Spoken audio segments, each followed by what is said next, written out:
ఏపీలో మరో కొత్త పార్టీ ఏర్పాటు దిశగా అడుగులు పడుతున్నాయి.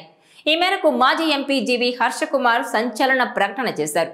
రాష్ట్రంలో ఎస్సీ వర్గీకరణకు వ్యతిరేకంగా కలిసి వచ్చే వ్యక్తులు సంఘాలతో కలిసి త్వరలోనే సరికొత్త రాజకీయ పార్టీని స్థాపిస్తున్నట్టు చెప్పారాయన.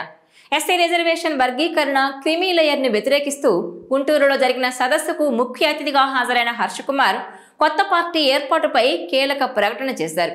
రాష్ట్రంలో అధికార ప్రతిపక్ష పార్టీలు వర్గీకరణకు అనుకూలంగా ఉండడంతో కొత్త పార్టీ ఏర్పాటు చేయాలనే నిర్ణయం తీసుకున్నట్టు తెలిపారు.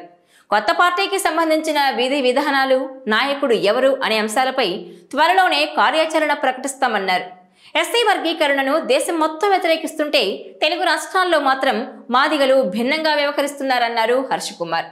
ఓ వ్యక్తి సృష్టించిన ఉద్యమంతో 2 రాష్ట్రాలకు చెందిన మాదిగలు పోరాటంలోకి వెళ్తున్నారని వ్యాఖ్యానించారు. ఉద్యోగస్తుల పిల్లలకు క్రిమీ లేయర్ను పొందుపరిచిన కారణంగా అన్యాయం జరుగుతుందని, ఈ విషయంలో కేంద్రం మరోసారి సమీక్షకు వెళ్లే అవకాశం ఉందనే అభిప్రాయాన్ని వ్యక్తం చేశారు. రాష్ట్రంలో జిల్లాల వారీగా వర్గీకరణ ఎలా చేపడతారో ప్రభుత్వమే సమాధానం చెప్పాలని హర్షకుమార్ డిమాండ్ చేశారు. ఇదిలా ఉంటే సుప్రీంకోర్టు మార్గదర్శకాలకు అనుగుణంగా వర్గీకరణ చేపడతామని గుంటూరు జిల్లా తాడికొండ ఎమ్మెల్యే తెనాలి శ్రావణ్ కుమార్ చెప్పుకొచ్చారు. అలాగే రాష్ట్రంలో జిల్లాల వారీగా వర్గీకరణ చేస్తామని చంద్రబాబు చెప్పడం అభినందనీయమన్నారు. వర్గీకరణ కంటే ముందు ప్రభుత్వ కొలువుల కోసం పోరాటం చేయాలని, దీనిపై యువతను చైతన్యపరచాలని అన్నారు.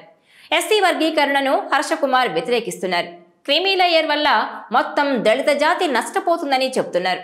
కొత్త పార్టీ ప్రకటన నేపథ్యంలో అసలు జీవి హర్షకుమార్ ఎవరు? ఆయన పొలిటికల్ కెరీర్ ఒకసారి చూస్తే 2004, 2009లో అమలాపురం నుంచి కాంగ్రెస్ పార్టీ తరపున ఎంపీగా గెలిచారాయన. రాష్ట్ర విభజన తర్వాత కొద్ది రోజులు రాజకీయాలకు దూరంగా ఉన్నారు. 2019 ఎన్నికలకు ముందు అనూహ్యంగా టీడీపీలో చేరారు. ఆ తర్వాత కొంతకాలానికి ఆ పార్టీకి రాజీనామా చేసి మళ్లీ కాంగ్రెస్లో చేరారు. కొంతకాలం తర్వాత కాంగ్రెస్ కార్యక్రమాలకు దూరంగా ఉంటున్నారు. తాజాగా ఎస్సీ వర్గీకరణకు వ్యతిరేకంగా పోరాటం చేస్తున్నారు. తాజాగా కొత్త పార్టీ పెడుతున్నట్టు ప్రకటించడం ఇప్పుడు ఏపీలో హాట్ టాపిక్గా మారింది. త్వరలో ప్రకటించబోయే పార్టీ నాయకుడు ఎవరనేది త్వరలోనే వెల్లడిస్తామని, రాష్ట్రంలోని అధికార ప్రతిపక్ష పార్టీలు వర్గీకరణకు అనుకూలంగా ఉండడంతో కొత్త పార్టీ పెడుతున్నట్టు హర్షకుమార్ ప్రకటించడం ఇప్పుడు తీవ్రంగా చర్చనీయాంశంగా మారింది. ఆయనతో కలిసి వెళ్లే నేతలెవరు అన్నది కూడా ఇప్పుడు ఉత్కంఠ రేపుతోంది. ఈ వీడియో మీకు నచ్చినట్లయితే please share, like and subscribe.